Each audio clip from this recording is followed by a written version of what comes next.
இந்த ரித்தன்யாவோட வழக்கிலிருந்து நம்ம என்ன விஷயத்தை கற்றுக்கணும் அப்படின்னா, ஒரு பெண்கள் மேலே வன்முறை நடந்துச்சு அப்படின்னா என்ன பண்ணணும்னு சொல்லி, நீங்கள் காவல்துறையோ இல்லை வேறு இடத்தையோ அணுகுனீங்கன்னா உங்களுக்கு எந்த தீர்வும் கிடைக்காது. நீங்கள் அணுக வேண்டிய இடம் கலெக்டருக்கு கீழே ப்ரொடெக்ஷன் ஆஃபீஸர்னு சொல்லி ஒவ்வொரு மாவட்டத்துலையும் இருப்பாங்க. அவங்க கிட்ட கொண்டு போய் உங்கள் மனுவை தெளிவாக எழுதிட்டு போய் கொடுங்க. உங்கள் மேலே அடி விழுந்துச்சா, உங்களை குடிச்சிட்டு அடித்தாங்களா, அவங்களுக்கு பணம் கொடுக்கலையா, அவங்க குழந்தைங்களை அடித்தாங்களா, என்ன நடந்துச்சோ இந்த தேதியில் என்னென்ன நடந்துச்சுன்னு கொண்டு அவங்ககிட்ட கொடுங்க.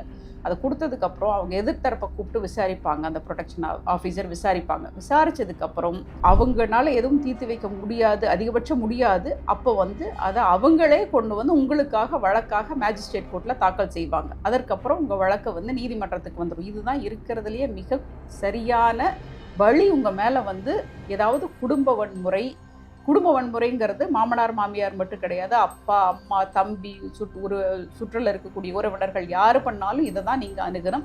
இதை செஞ்சீங்கன்னா உங்களுக்கு சரியான தீர்வு கிடைக்கும்.